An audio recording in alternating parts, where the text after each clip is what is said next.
Founder of Sowore Reporters News Media, Omoyele Sowore on Saturday apparently refused to back down on allegations against the founder and the general overseer of a mega fire ministry, Apostle Johnson Suleiman, over reported cases of alleged paying people to fake miracles and give a chemical substance or injection to Apostle O.C. Benjamin of Fulfiller's House Church to perfect an alleged fake miracle of raising a dead man back to life. An allegation a man simply identified as Apostle Wisdom made while speaking during an interview with Truth Media earlier in the year, which, according to Omoyele Sowore, for Apostle Johnson Suleiman to remove the names of the media that conducted the podcast interview and the person that made the statement in the 1 billion naira's lawsuit filed against him and Sowore Reporters News Media, shows Apostle Johnson Suleiman knows the speaker. Apostle Wisdom was probably saying the truth.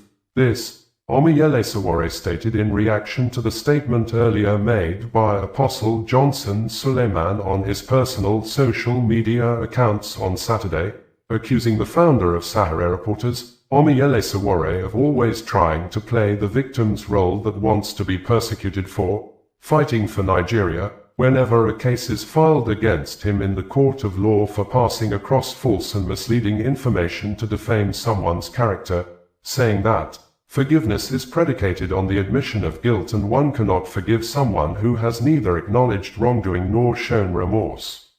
In the podcast interview, Apostle Wisdom alleged that Apostle Benjamin, in conspiracy with some members of his church, hired a man from Enugu State and numbers of other persons who acted as neighbors and family members that brought the hired and paid man to the church program held in Ebonyi State as a dead man. According to the Apostle Wisdom, the hired man who pretended to be dead was put inside a coffin and transported from Enugu to Ebonyi State with an ambulance. He said the coffin was not covered until the man was brought closer to the church to avoid him being killed out of suffocation. Apostle Wisdom said the initial plan was to inject the hired and paid man with an injection Apostle Johnson Suleiman allegedly gave to Apostle Benjamin. Apostle Wisdom added that Apostle Benjamin refused to use the injection because he was afraid that the chemical substance may kill the hired and paid man. Hence, they decided to open the coffin until the time for the fake and staged miracle was to be conducted. To buttress his facts, Apostle Wisdom said the man that was brought as if he was dead to the church program was sweating because the few minutes the man was covered inside the coffin, he suffered some level of heat that made his body start sweating. Sowore, in numbers of statements between Friday and Saturday, said, "For your information, Apostle Johnson Suleiman has sued me regarding the controversy surrounding his alleged support for individuals faking miracles during an interview conducted by Truth. This lawsuit marks the second occasion Apostle Johnson Suleiman has taken legal action against me over contentious decisions made during his ministry, following a previous lawsuit concerning Stephanie Otobo that he later amended and removed Otobo.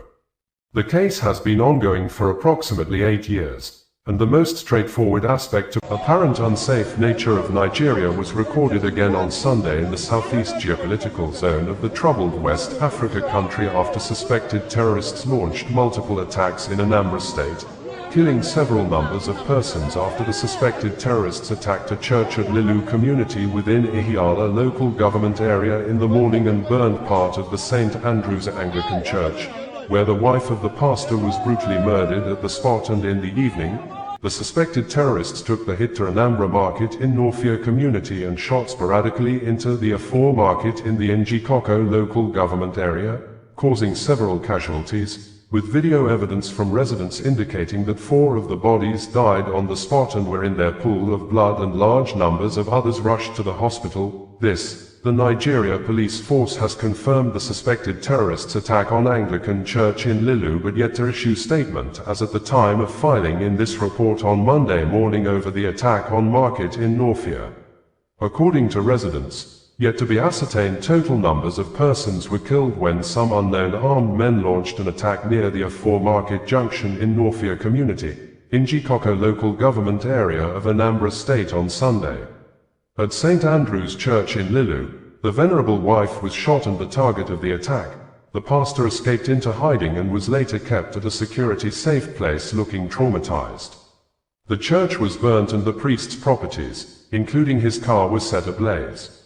In a statement on Sunday, Chief Daniel Okoye, the President General of Nawfia Progressive Union, gave a brief account of the attack on the Anambra Market, saying, "This evening, I received with deep shock the tragic news of an attack at the Afor Market junction in Nawfia community. The incident resulted in multiple casualties, caused by unknown assailants who carried out this senseless act of violence. I strongly condemn this heartbreaking incident and the attempt to disrupt the peace of our beloved community. I have already contacted the relevant security agencies, and investigations are underway to uncover those responsible.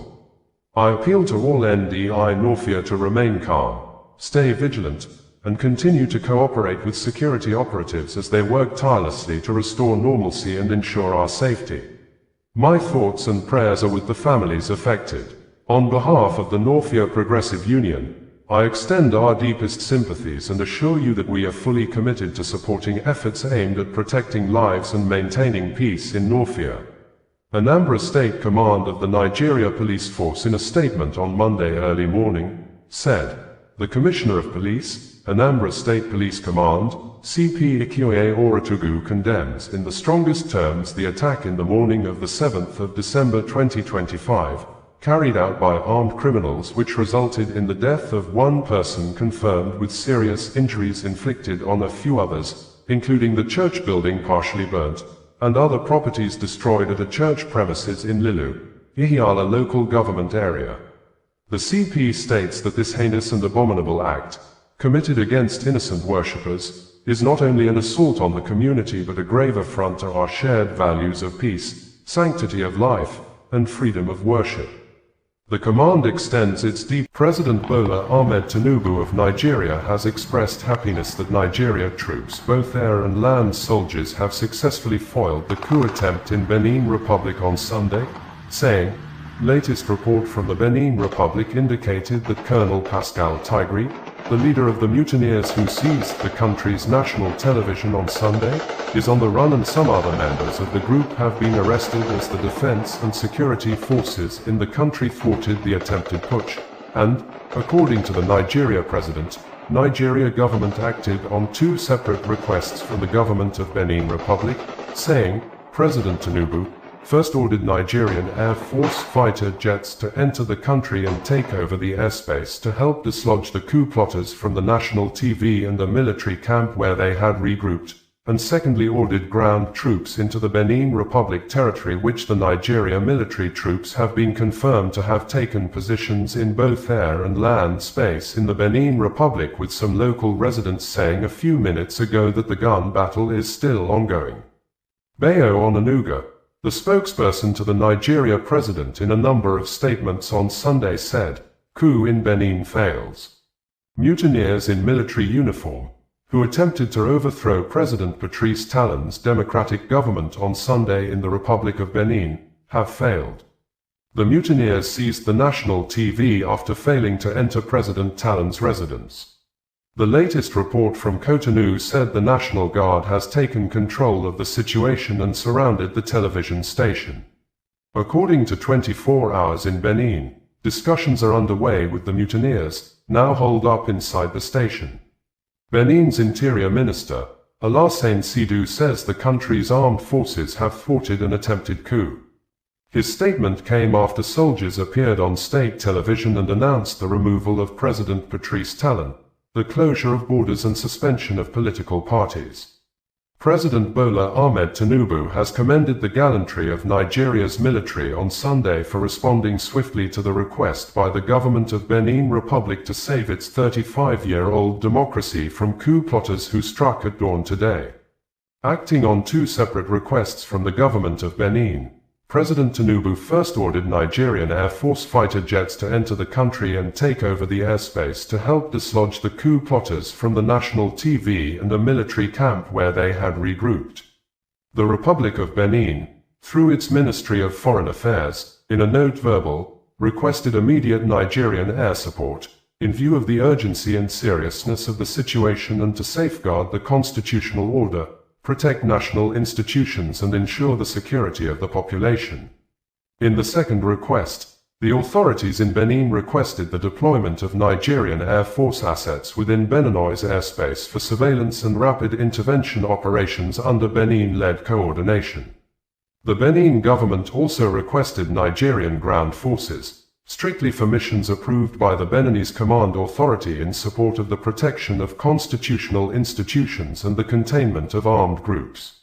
Nigeria's Chief of Defense Staff, General Olufemi Oluyede, said all the requests have been fulfilled, with Nigeria bringing you the news in a more digital way.